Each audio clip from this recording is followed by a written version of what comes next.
আসসালামু আলাইকুম প্রিয় দেশবাসী, আশা করছি সকলে ভালো আছেন। আলহামদুলিল্লাহ, আমিও ভালো আছি।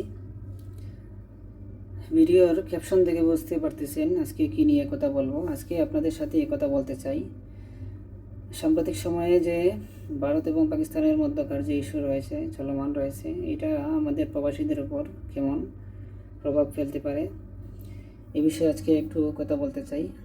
কমেন্ট বক্সে আপনাদের মতামত জানাবেন এবং যারা আমার ভিডিওটা দেখবেন সবার কাছে অনুরোধ থাকবে ভিডিওটা টেনে টেনে না দেখে পুরোপুরি দেখার জন্য। তো চলুন মেইন কথা বলি। ইতিমধ্যে আপনারা দেখেছেন এই যুদ্ধ কিন্তু প্রবাসীদের উপর প্রভাব ফেলতে শুরু করেছে। আমরা যারা প্রবাসে রয়েছি কিংবা প্রবাস থেকে যারা ভারত পাকিস্তানে ইতিমধ্যে রিটার্ন আসতে চাচ্ছেন, তারা কিন্তু বিড়ম্বনায় পড়েছেন ইতিমধ্যে।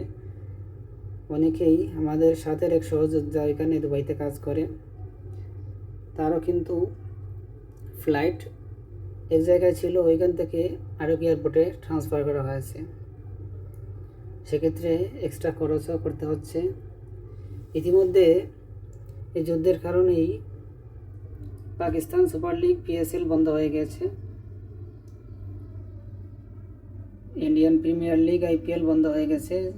সেখানে যারা বিদেশি প্লেয়ার রয়েছেন তারা আসার জন্য ট্রাই করতেছেন। আজকে দেখলাম একটা নিউজে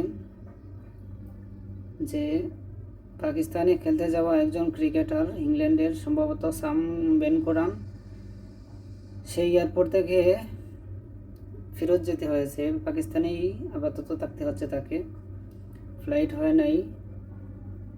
তারপর দেখলাম সে নাকি কান্নাকাটি করছে। সো সেম অনুরূপভাবে যারা পাকিস্তানি কিংবা ইন্ডিয়ার যারা রয়েছেন তারা কিন্তু ইতিমধ্যে বিড়ম্বনায় পড়তে শুরু করেছেন, কারণ পাকিস্তানের শুধুমাত্র পেশাওয়ার থেকে ফ্লাইট হচ্ছে এবং ইন্ডিয়া থেকেও সম্ভবত দিল্লি এবং মুম্বাই থেকে ফ্লাইট হচ্ছে। অন্যান্য জায়গা থেকে ফ্লাইট অ্যাভেলেবেল থাকছে না এখন আপাতত। সো শুধুমাত্র পাকিস্তান এবং ভারতে এই যে প্রভাব ফেলছে এটা কিন্তু না, ইতিমধ্যে আমাদের বাংলাদেশিদের উপরও কিছুটা প্রভাব ফেলেছে। সেদিন দেখলাম 2 দিন আগে সমকাল নিউজ করেছে যে বাংলাদেশের ফ্লাইটগুলো পাকিস্তানের আকাশসীমা ব্যবহার না করার ফলে বিমানের জ্বালানি তেল বৃদ্ধি পেয়েছে। তারপর হচ্ছে ফ্লাইটের সময় বেশি লাগতেছে। এখন এই অল্প কয়েকদিনের ফ্লাইট বন্ধ পুরোস্তর এবং তাদের আকাশসীমার উপর দিয়ে না যাওয়াতে যদি আমাদের জ্বালানি তেল বৃদ্ধি পেয়ে যায়, তারপর ফ্লাইটের সময় বেশি লাগবে।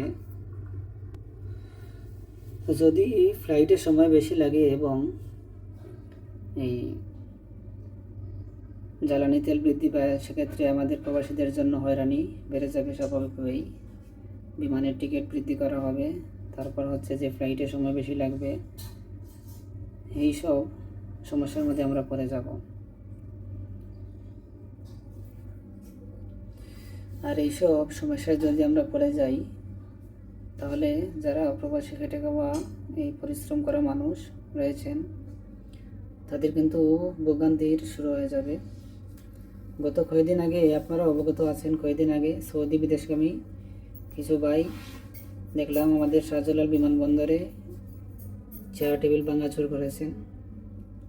সেটা করেছেন টিকিটের দাম অতি বৃদ্ধির কারণে। সো আমরা চাইব এই যুদ্ধটা যেন আমাদের ক্ষতির কারণ না হয়, এই যুদ্ধটা সামনে না আগায়, আর তাহলে কিন্তু আমাদের প্রবাসীদের জন্য সমস্যার কারণ হয়ে দাঁড়াবে।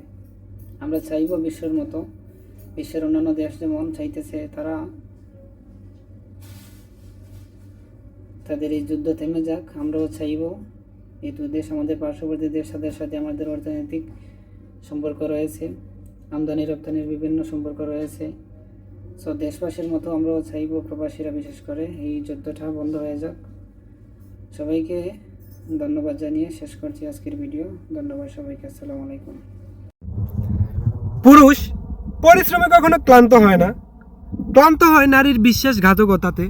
যদি পরিশ্রমেই ক্লান্ত হইতো তাহলে কি ঘর থেকে বাইর হইতো পরিবারকে ভালো রাখার সুবাদে? বাজারের খরচের ব্যাগ যখন কাঁধে ফেলে তখন বোঝা যায় এই পৃথিবীতে কত রং বেরঙের বাতি জ্বলে।